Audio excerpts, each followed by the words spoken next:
Okay, I'm gonna go live now. Good luck, everyone. Thank you.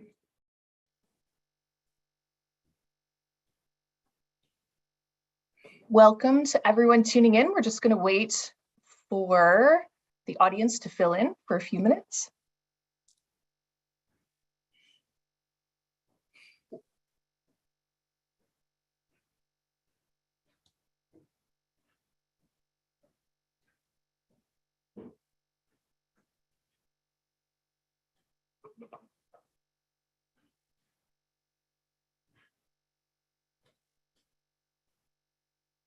Hello and good afternoon or evening, perhaps even morning, depending on your location.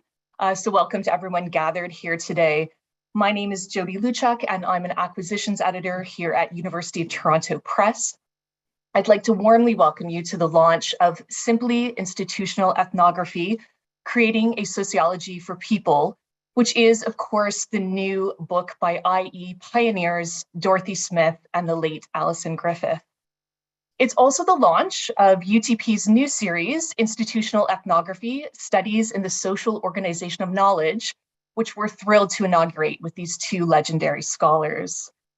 So just a note for those of you tuning in on Zoom, you can use the Q&A box to ask questions as the launch event is in session, and we'll try to get to as many of those questions as we can in the last portion of the launch. And before we get started, I'd like to take this opportunity to acknowledge the land on which the University of Toronto Press operates. For thousands of years, this has been the traditional land of the Huron-Wendat, the Seneca, and most recently, the Mississaugas of the Credit River. Today, this meeting place is still the home to many Indigenous peoples of Turtle Island, and we are truly grateful to work on this land. So I met Dorothy Smith and Eric Michalowski on this very same day. It was back in 2018 at the ISA World Congress of Sociology, which was held here in Toronto that year. Dorothy had come by the UTP booth in the exhibit hall, and as she was browsing the books, 5 of which were hers in the booth that day, I watched as scholars approached her with awe in many cases, but also certainly with gratitude. I witnessed them thank Dorothy for opening a whole new way of thinking to them, for creating a progressive, inclusive, and empathetic path for research, and for shaping their careers through her work. As an editor, I often know of scholars' impact in a field, but it's rare to get such a glimpse of that impact in such a moving way. Later that afternoon, Eric and I were chatting in the booth and we were wondering out loud why there was no series in the scholarly publishing world dedicated to institutional ethnography. And so we thought it was probably time to remedy that problem. And so here we are 4 years later, launching the first book of that much needed series. And it's been a real privilege to work with Eric, bringing this series to life, in no small part, of course, because of his own expertise and his contributions to this field. But perhaps most exciting of all is his vision for IE and the potential it holds to engage scholars from a host of fields and with an array of perspectives, and the impact that that can have on scholarship, on policy, and on people. And so with no further ado, I would like to introduce series editor Eric Michalowski, who is a professor of sociology at York University. His research, which is grounded in institutional ethnography, engages critically with a range of public health issues, with his recent work focused on the public health implications of HIV criminalization. Eric has published in a variety of academic journals, and in 2020, he co-edited Health Matters, Evidence, Critical Social Science, and Healthcare in Canada, which we were very proud to publish. And in 2022, this year, he was awarded the York University Faculty of Graduate Studies Teaching Award. And so, Eric, over to you. Thank you. Thanks so much, Jody.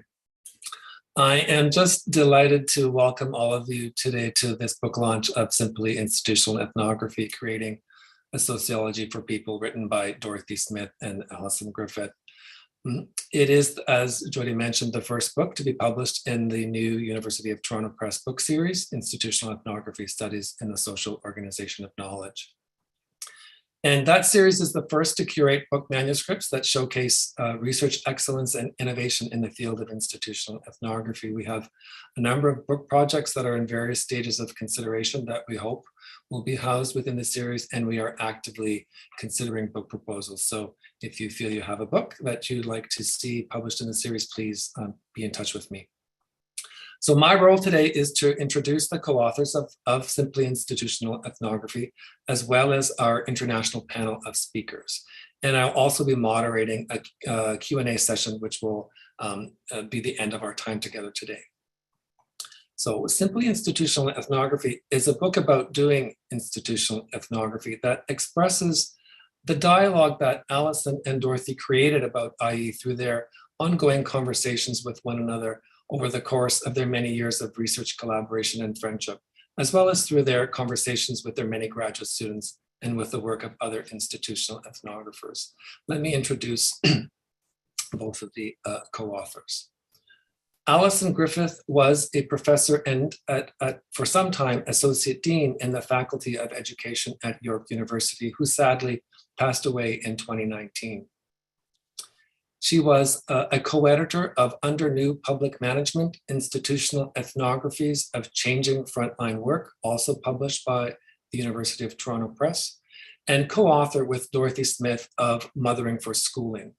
She was a mentor to countless graduate students, a key figure in the establishment of institutional ethnography, and played a critical role in creating the Institutional Ethnography Division of the Society for the Study of Social Problems, serving as its chair from 2005 to 2007. Dorothy Smith, who is with us today, is adjunct professor in the Department of Sociology at the University of Victoria. She is internationally known and recognized for her groundbreaking feminist critique of sociology and her formulation of and ongoing research in the approach to sociology called institutional ethnography. Her contributions to scholarship have been recognized in many international awards, including the American Sociological Association's Career of Distinguished Scholarship Award, multiple honorary degrees, and in 2019, an Order of Canada. I believe Simply Institutional Ethnography is her 9th book. So with that introduction, Dorothy, I would ask you to offer your remarks about the book Simply Institutional Ethnography. I'm supposed to start speaking now? Correct. Yes, please. Okay.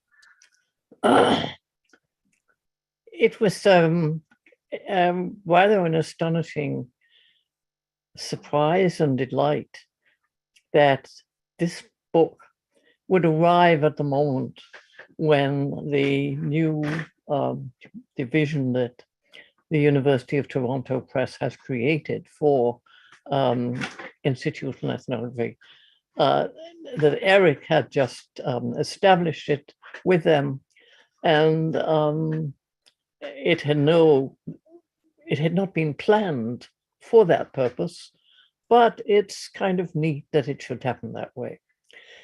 But I want to go back to say something about where it did start, because it started in my relationship with Alison, our working relationship. And in a sense, like where we started this book, we called it a simple book. Not simply institutional ethnography at that point, but just a simple book, because what we wanted in our friendship in our old age was something that would give a continuity to the kind of pleasures and fun and generally speaking, engagement with doing writing as a way of engaging with each other in what we enjoyed doing. And that's where it started, that we thought, well, what we can do is we can begin to draw on what we have learned in the course of the work we have done in this field, but also, of course, from what others have done and the remarkable developments that others have made in the opening up of institutional ethnography in so many ways. And so we thought this will be fun for us. We will enjoy this. We'll have a good time, and maybe we'll produce something that will be useful to people. You never know, you know.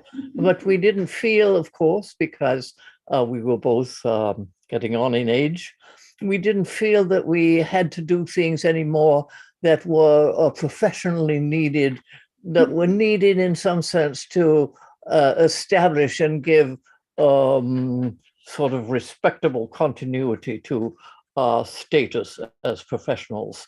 We did it for fun. And when I went back before this, I went back into my files, and I found back there in 2017, I think the last of the writing of where we got to together. Mm. And that was very moving, of course.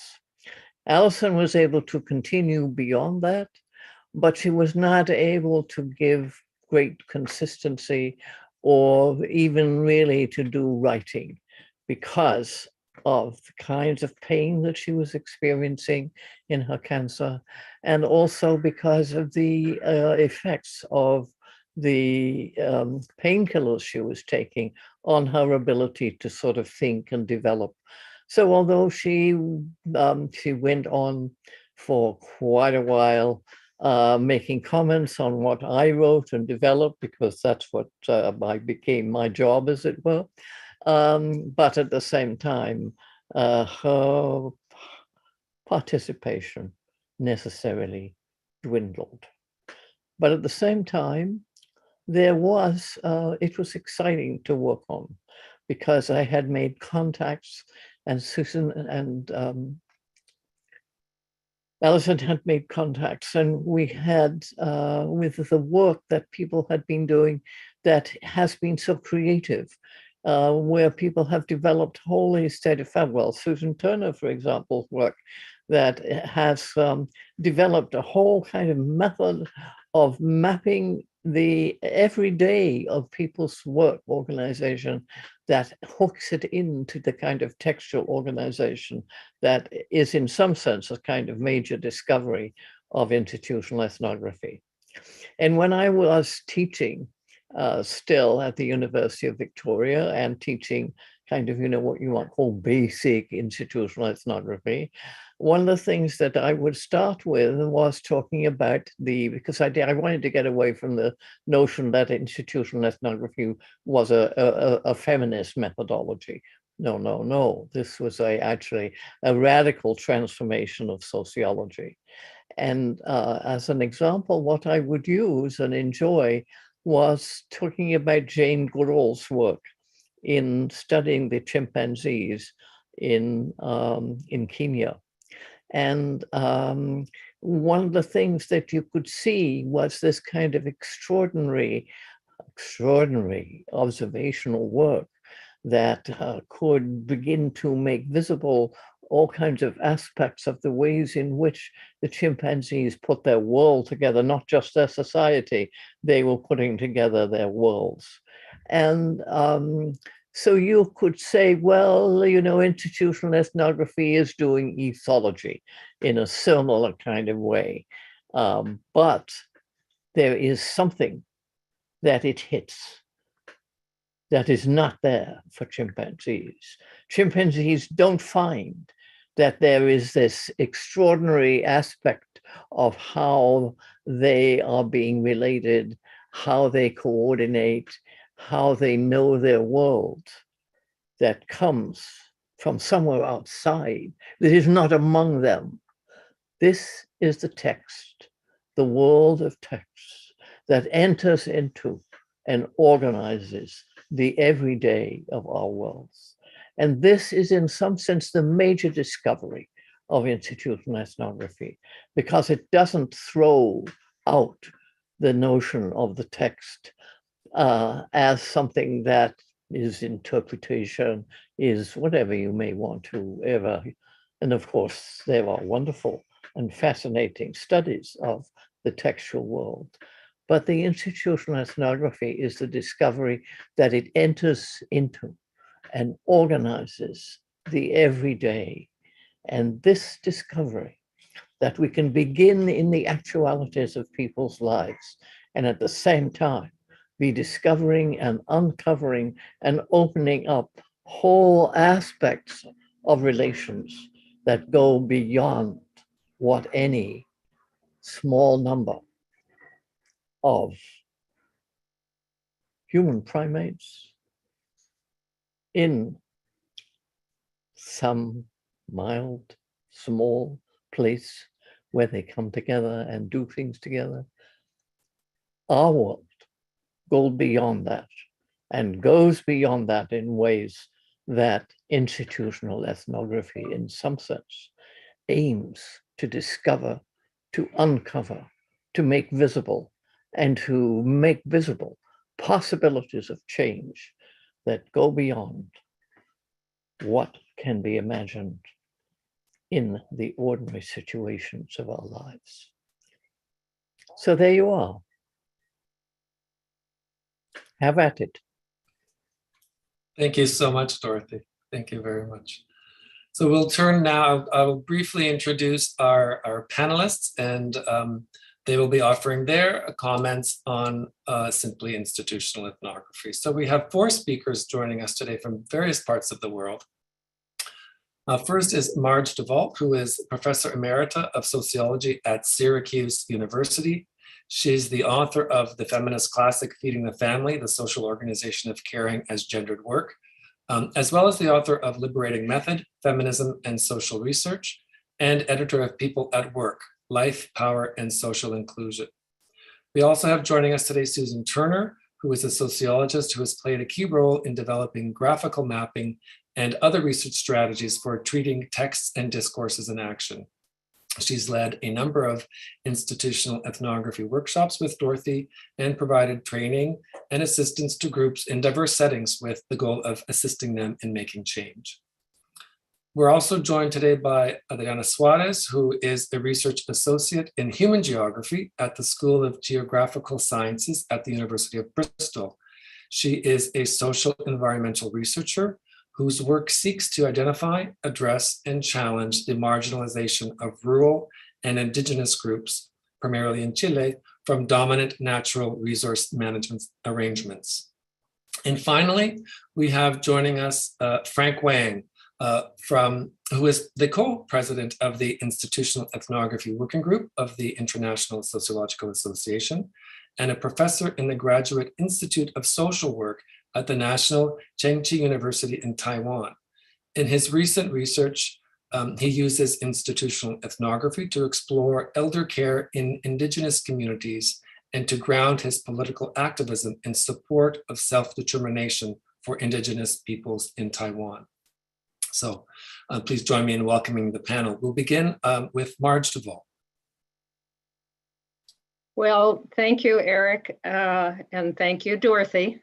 I'm delighted to be here and happy to be holding this wonderful book in my hands here. It has a lovely cover.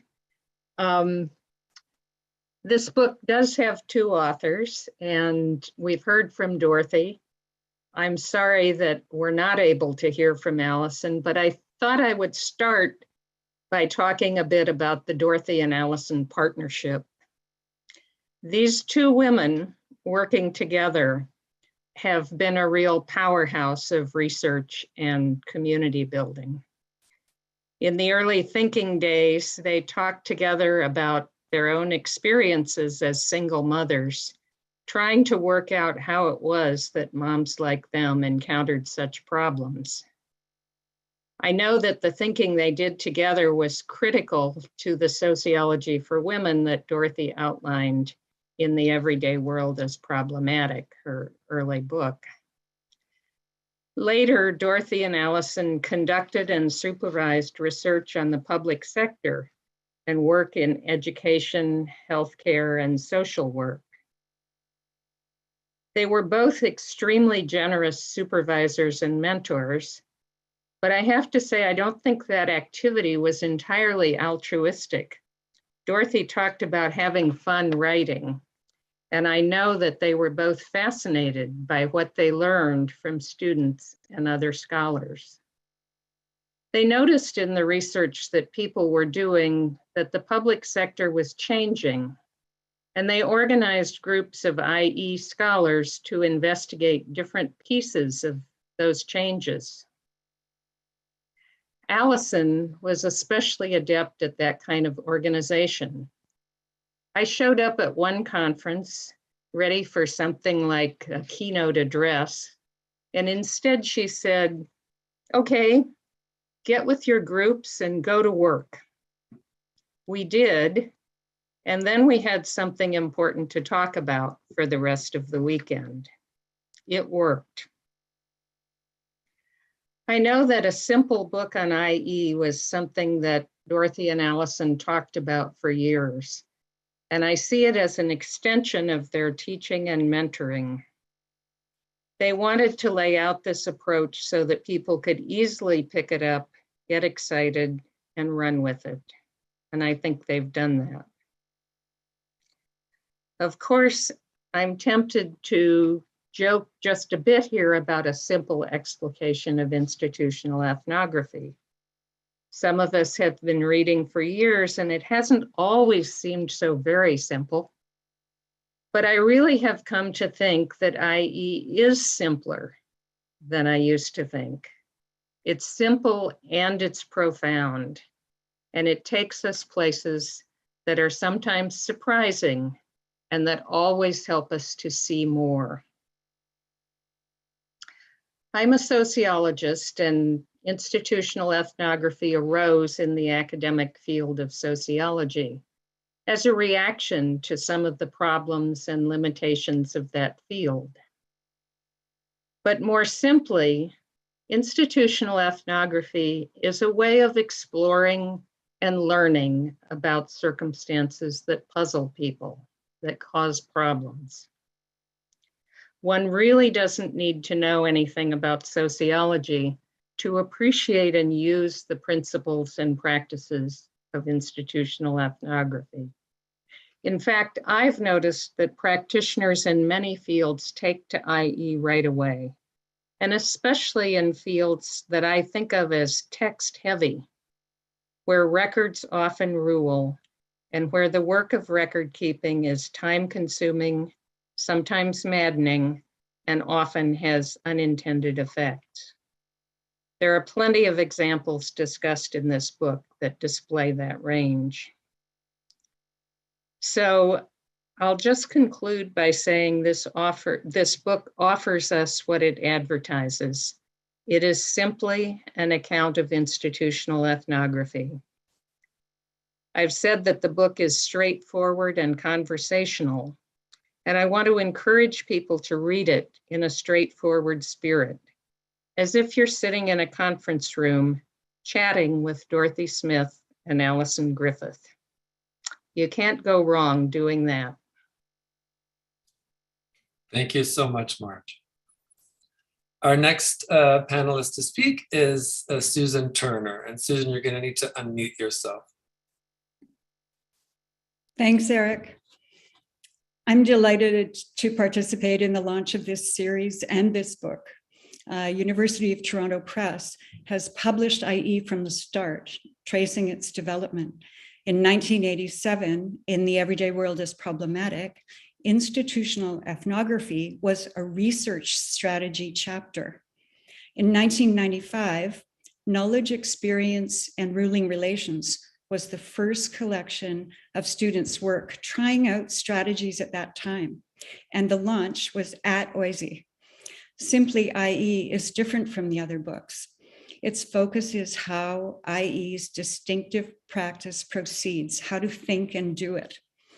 It gives us this key practical teachings from years of experience. And it is, like others have said, it's like being in a room with Dorothy and Allison, bringing in what they've been reading, talking, and thinking about, personal stories and illustrations of their own and others' work, and how to bring theory in. The book opens in IE roots, creating inquiry aimed at keeping subjects in and producing something useful for them. And it closes with a making change from below focus and direction. If you've heard Dorothy or talk or been in a workshop with her, you know she opens her talks by locating herself with others in the women's movement, broaching new ways of doing research. She's showing us how to begin, how to locate ourselves in the midst of relations and go from there, building a shared working knowledge, and in the process, changing knowledge relations and laying the ground for institutional change. Simply IE shows us how. Vivid illustrations show us what it looks like with a problematic anchoring inquiry in people's experience and concerns. How this leads the ethnographer to go after particular work sequences and language and text shaping people's doings. It captures the enterprise, inquiry, and building an ethnography. We see how it's not collecting data and then analyzing it, but a continuous process. We're shown how concepts are, as George Smith said, what you use to do the looking. Many won't be relevant for what you're exploring, and we're not to cling to them or reify them. Dorothy sometimes says, ditch them once you've got the idea.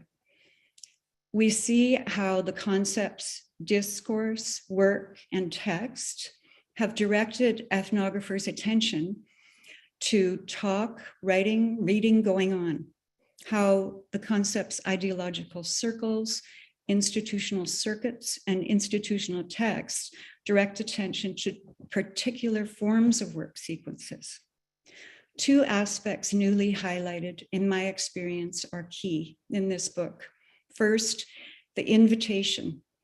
Be creative, try things out, see what you find. Methods may not yet exist and you have to create them.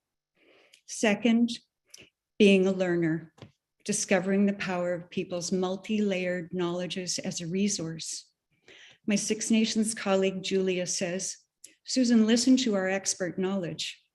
But it was a long learning process, figuring out what that was, how to put it into action. In every circumstance, it meant us talking through new ways to think, talk, and write. Doing that vastly expands what we can learn and accomplish for people. Simply IE shows us what it is to explore ruling relations with interest and commitment. We're shown how to stay grounded and work with texts and discourse at the same time, not cut them loose. Here are Dorothy and Allison thinking and talking together as we do in IE conversations. It's friendly, engaging, utterly satisfying conversation. The book captures IE's generous model of discourse that invites you in and lifts up others' knowledge, inventions, and contributions. It's exciting to see it continue in networks around the world and now in this new book series. Thank you so much, Susan. Next, we will hear from Adriana Suarez. Thank you. I am honored to be here and humbled to speak after Susan in this sequence of actions. Thanks for the invitation. I was trained as a geographer and learned to use those sophisticated methods for spatial analysis mentioned in the concluding remarks of the book. Those methods for counting, naming, measuring natural features of the world, but also methods that represent people as demographic clusters through geographic information systems. The book that gathers us here and its authors have reminded me of the notion that I thought so important when first reading about IE, putting people back on the map, but not as circles of different sizes representing a category within a range, but with their own particular ways of relating to the world, with their systems of knowledge and experiences that cannot always be put into graphs nor words. IE has given me a tool to see how it is, that so many aspects of people's lives and so many of their relationships with other humans, but also with their environments, are left outside what counts as relevant for institutional relations mediated by money and texts. As I read in the book about documentary practices that produce outcomes described with verbs like overpower, subsume, subject, restrict, displace, and govern, I can't help to think of what is lost and set aside, that which is made invisible. In my work, I am thinking deeply about what is left outside textual representations because I'm concerned with the shrinking of our worlds as dominant discourses organize our consciousness, overriding our experiential knowledge in relation to all aspects of life. I think about how institutional language directs our attention, instructing us to look for those things we should notice, like what happened to Gerald de Montigny. The more expertise we develop in doing this work, the more we stop noticing other aspects of life. What is left outside of that shrunken world is what IE has allowed me to see in the composing of the map, and in doing so, perhaps find the meaning that is lost in those textual institutional relations that override us. Amitav Ghosh, on his book, The Nutmeg Curse, which I read in parallel to Simply IE, refers to the nutmeg tree and how it was made to flourish in faraway lands like Connecticut. But he says, nowhere on earth other than Maluku do people still sing about the nutmeg and weave it into their memories of their ancestors and lost homeland. Everywhere else, the nutmeg is just a commodity, a resource. It has no meaning beyond its utility. The nutmeg's travels, as the travels and stories of nurses like Janet Rankin and Marie Campbell, well-intentioned policemen working for Six Nations women and girls, the school teachers and mothers we read about in this book, perfectly illustrate the loss of meaning that is produced by the vision of the world as resource. To see the world in this way requires not just the physical and mental subjugation of people and environments, but also of those relations that are meaningful to them. Names, writes Robin Wall Kimmerer, are the ways we humans build relationships, not only with each other, but with the living world.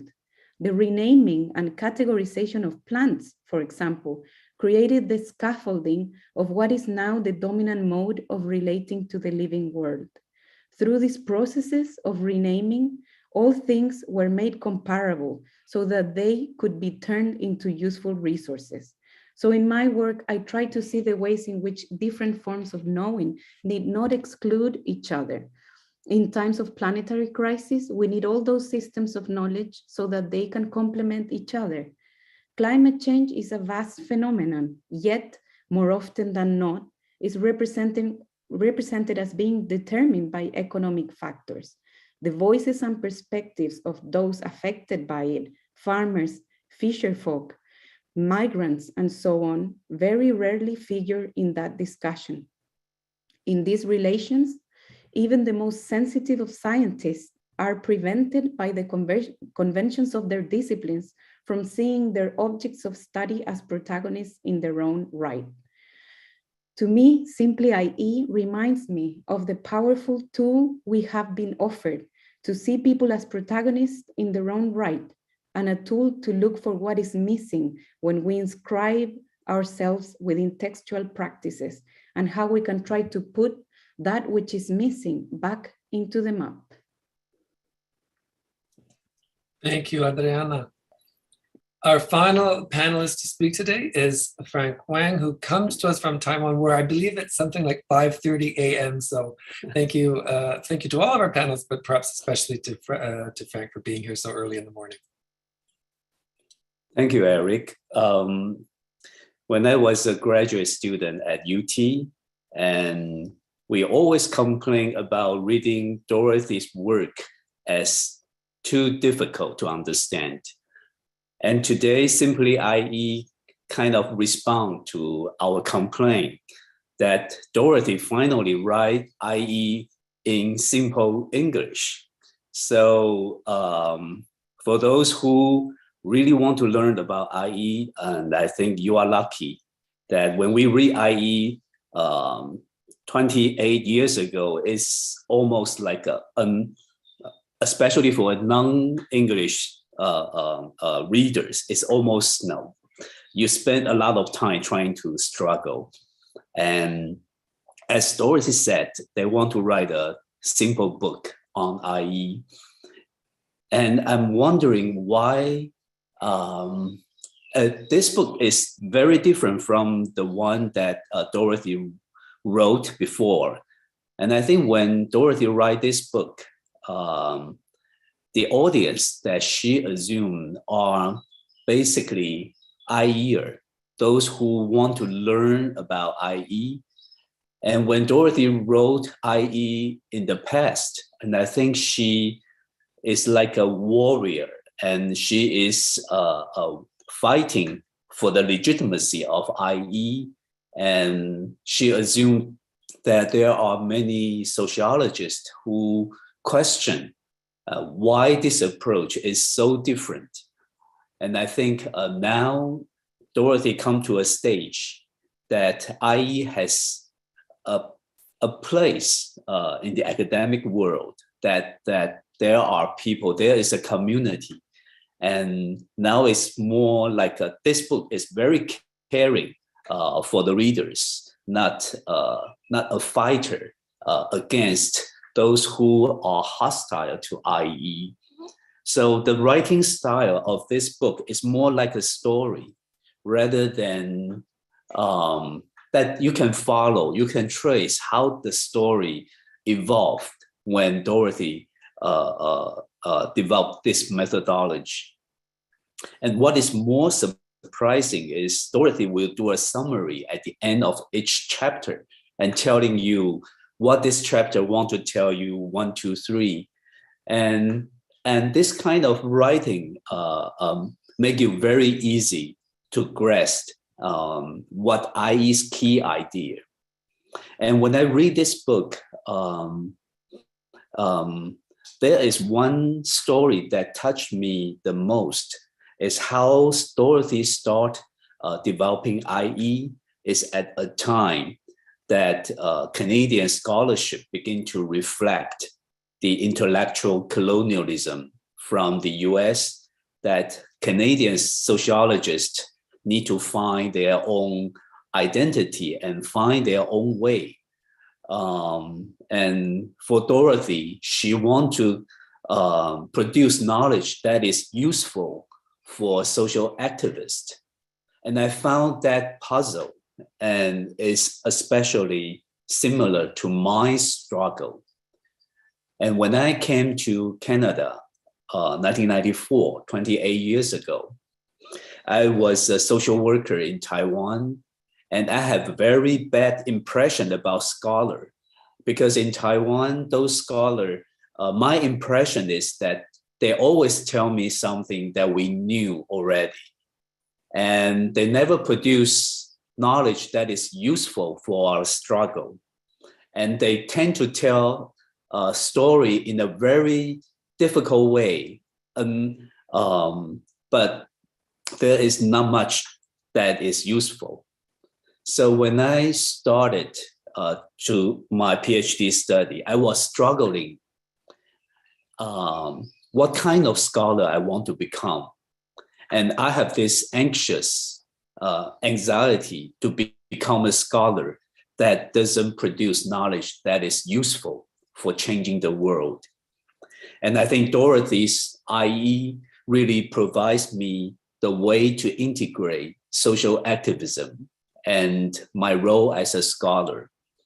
So I want to thank Dorothy for opening up a new role for those scholars like me who want to produce knowledge that is linked with our everyday life, that our knowledge can change the world into a more just one.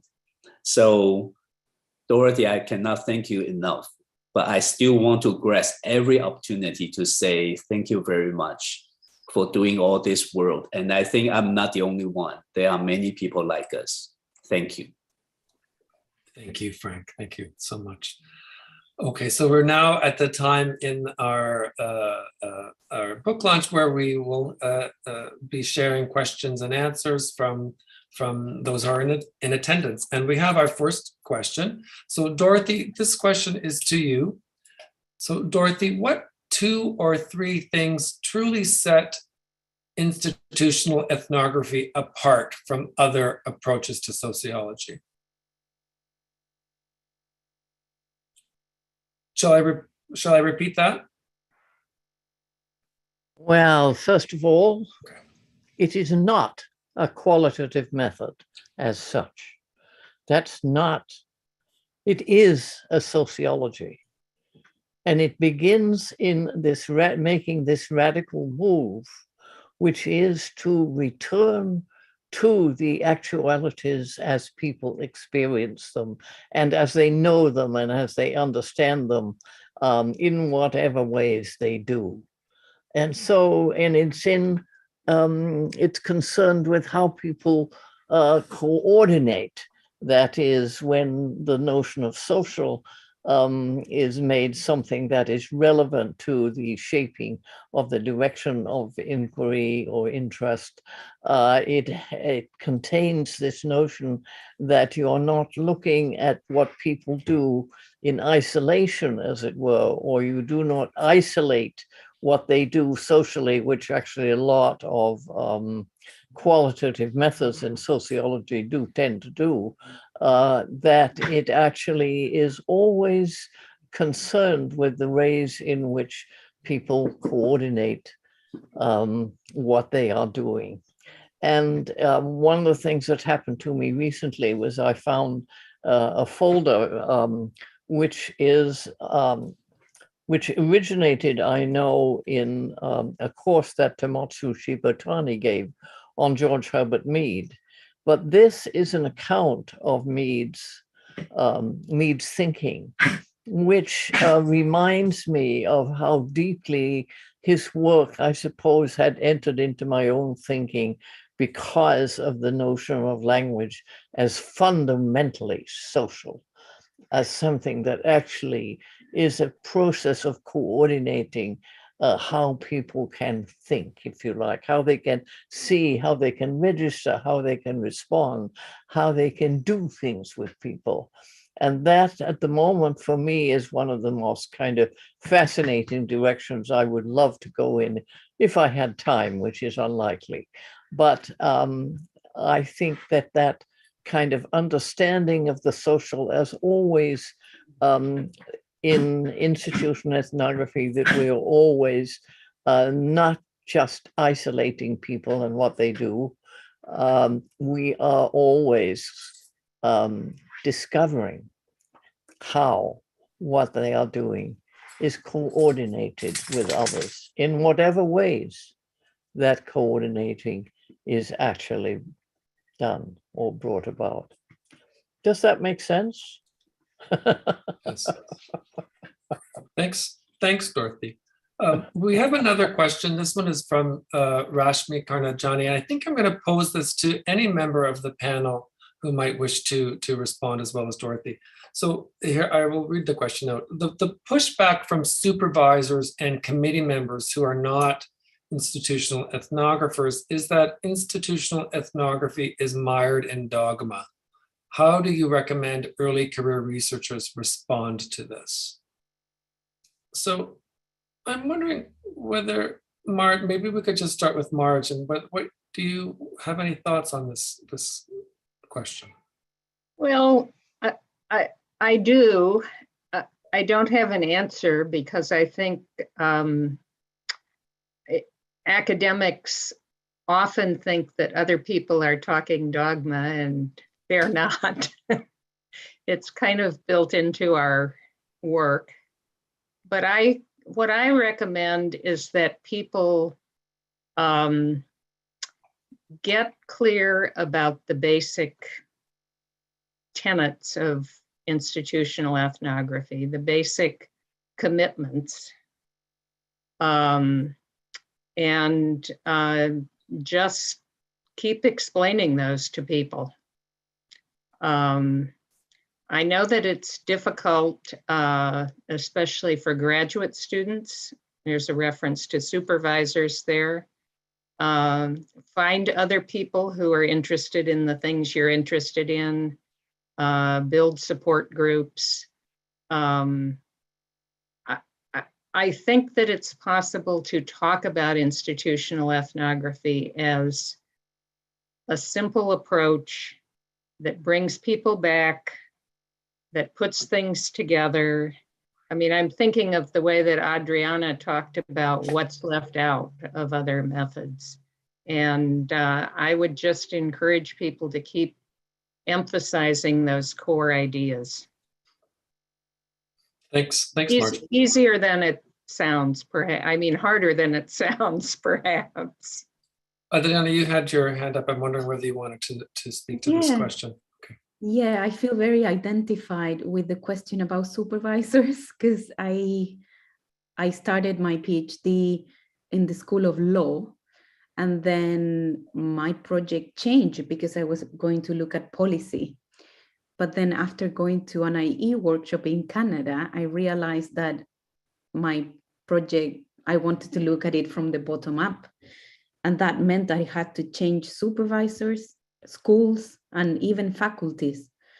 So I guess the strength that comes with knowing or realizing that you do understand, and as Dorothy and Susan Turner repeatedly mentioned to us, you are the expert of your own research, and you can pick someone or a supervisor who is willing to learn with you.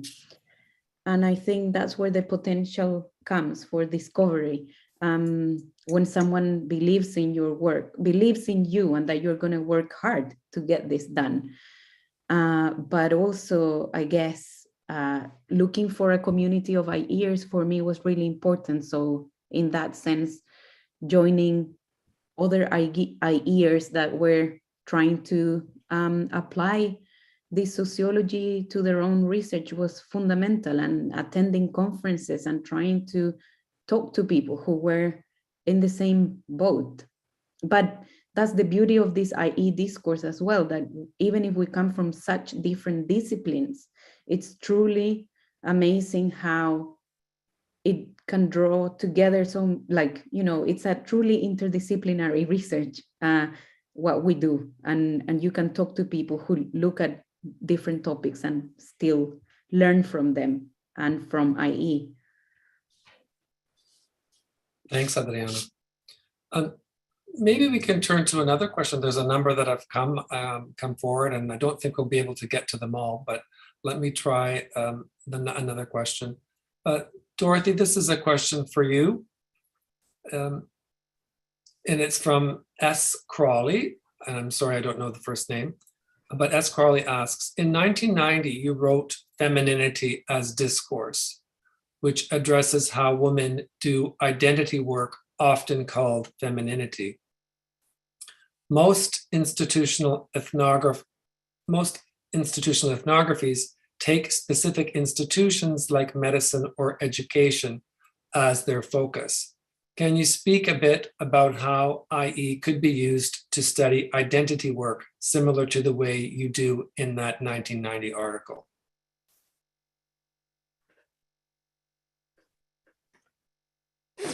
Oh, I don't know that I can answer that partly because I'm not sure that I've heard you exactly. So could you maybe just repeat the work you're referring to there, because that's not coming to mind. Okay. The question is asking about your paper called Femininity as Discourse, which I think was in Text, Facts, and Femininity in that collection. And the person is asking, says that most IEs, most institutional ethnographies are focused on specific institutions like healthcare or education.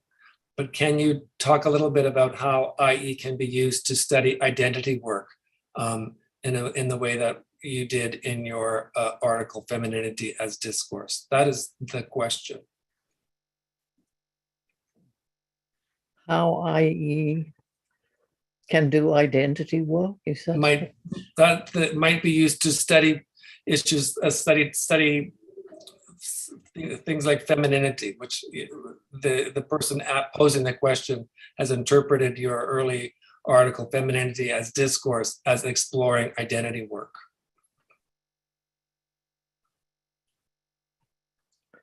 I think that an ordinary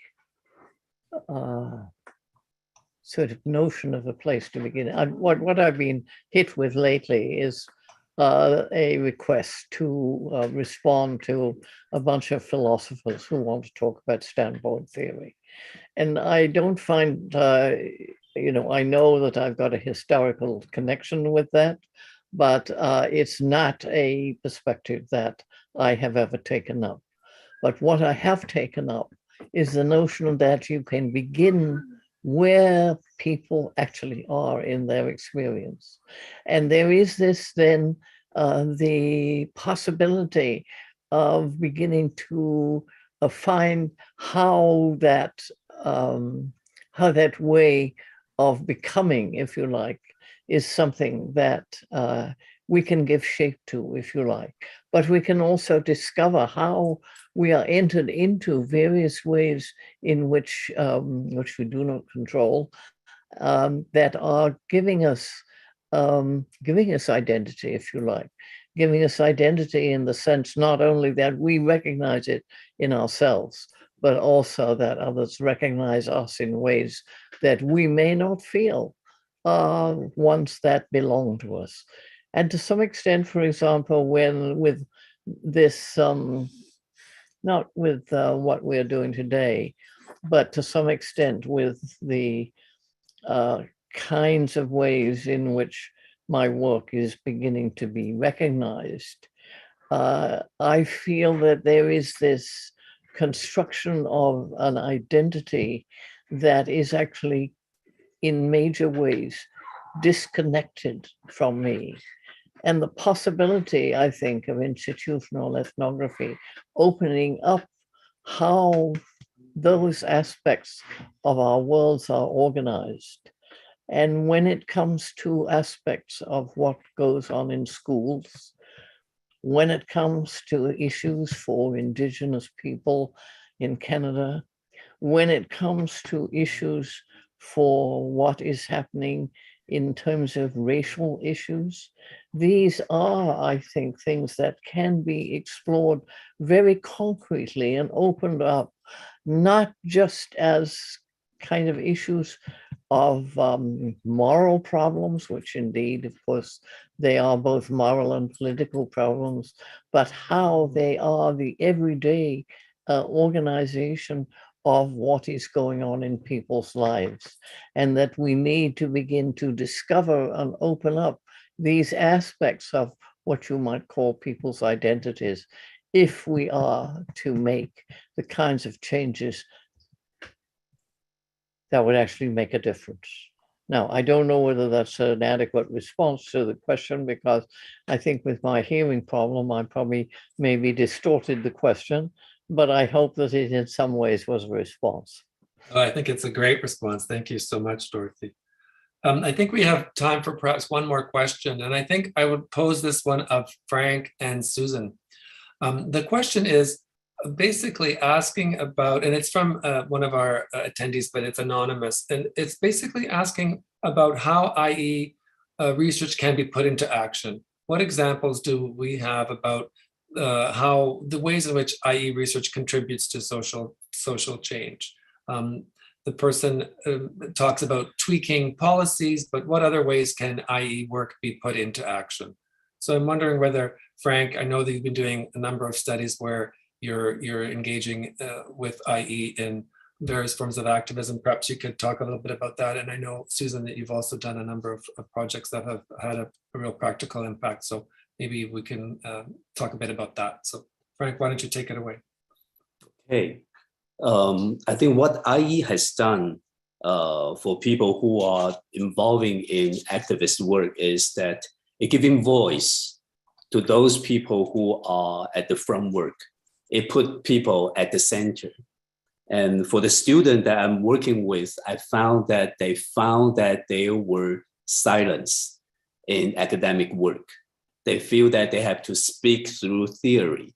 But in IE, that their experience are at the center. They are the beginning of how we form problematic. And I found that it's very empowering for those who want to have their voice. So giving the voice back to those who are in action. And I think that's the first thing IE can do.